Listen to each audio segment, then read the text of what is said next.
Good afternoon. My name is Halle White, and this is my second part of my research project. So for my research, I'm addressing my big question is how has the pandemic impacted the psyche of students and teachers in the public education system within the U.S.? And then we'll be taking a specific look at Alachua County, and then we'll dive deeper into focusing specifically on culture and, well, specifically socialization, and then curriculum and instruction and mentioning school funding. My two charts that I chose are how has the coronavirus pandemic affected levels of motivation, and it's the teachers' views of student motivation and then the students' views of their own motivation, and that sample was taken in November 2020. And then my second chart is when it comes to remote and or in-person learning, how, if at all, has the pandemic affected attendance rates? And then again, that's teachers' views of students' attendance and then students' view of their own attendance from November 2020. And my sources are going to be from two journal studies. One is Impact of Synchronous and Asynchronous Settings of Online Teaching and Learning in Higher Education on Students' Learning Experience During COVID-19 from Frontiers in Psychology, published in 2021. And then a second source is going to be from, it's another journal, and it's The Role of Institutional Factors and Cognitive Absorption on Student Satisfaction and Performance in Online Learning During COVID-19 from this year, 2022. And then, of course, the demographics page as well that we're required to use. So I'll go ahead and read to you my findings. So from the charts, we find that not only is there a large gap between what teachers and their students perceive what is happening in the classroom regarding motivation and attendance, but the change in attendance and motivation is obviously undeniable. Lots of students chose to not attend online classes or felt, very unmotivated to do their work. So it's clear that online learning had a negative effect on the mental health of children and teachers alike, and socialization of students was a big factor in the harming of students' psyche and psychology in the midst of online learning. So social connection with both students and in student-teacher relationships and again in student-student relationships is a key factor in the academic success of a student. I think that had I gone through high school without the social connections in the classroom, I think it would have been detrimental to my grades because a lot of motivation comes from people you're in classes with and kind of just like challenging you. And if I hadn't had friends doing things with me or having friends that have come alongside me and challenged me, then I think I would have felt unmotivated, as many students did. So I chose to look, I misspoke earlier. I meant to say Duval County, which is where I'm from, is the demographics I'll be looking at specifically instead of Alachua County. So demographics in Duval reveal that 53% of students come from families with married parents, and the median income of households is above $60,000. It's roughly $60,542. That's what it says. So these two statistics indicate to me that students are coming from stable environments where they're well cared for and provided for financially.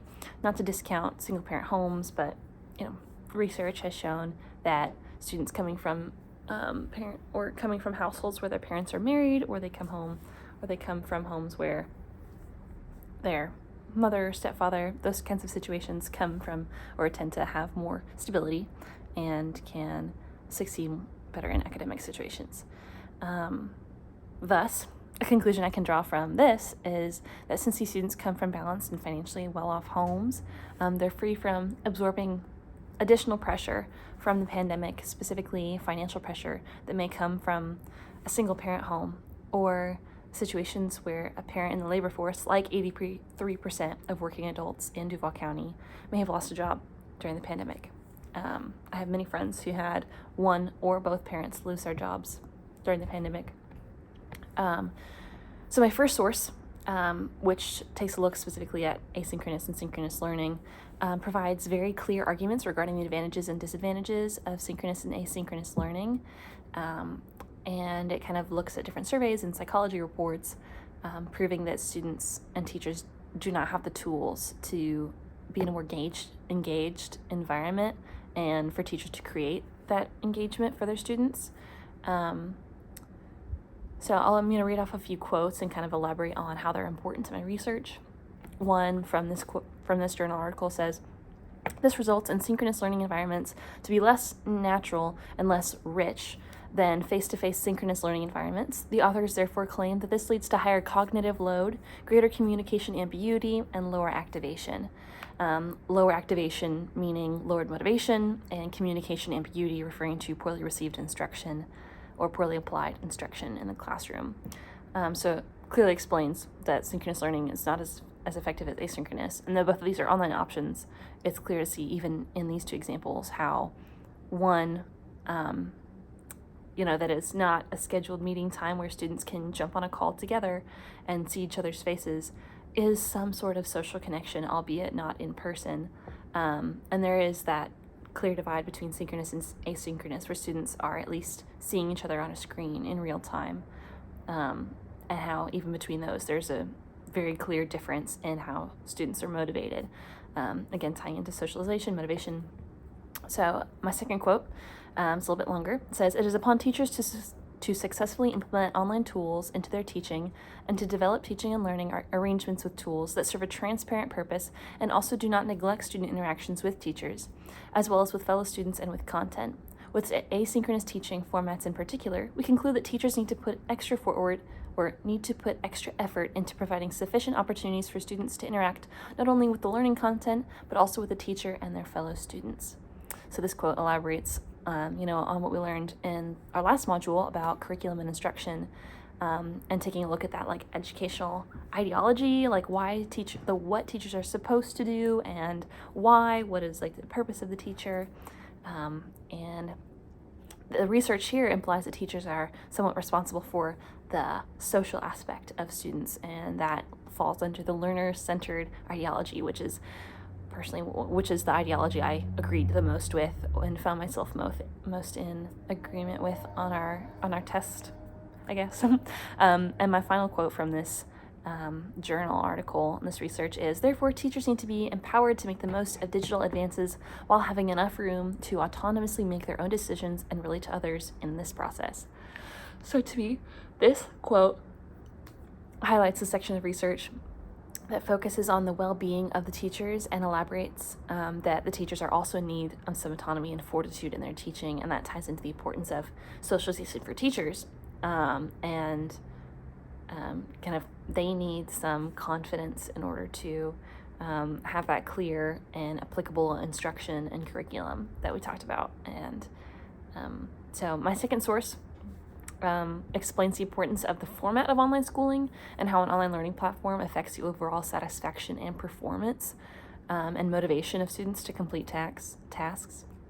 And it explains that, and this is the quote, "User satisfaction is highly significant for determining task technology fit and actual use of online learning." So that quote pretty clearly shows us that it's important that students, the way they engage with the online platform is directly tied to the way they engage with the content and are able to be motivated to complete their work.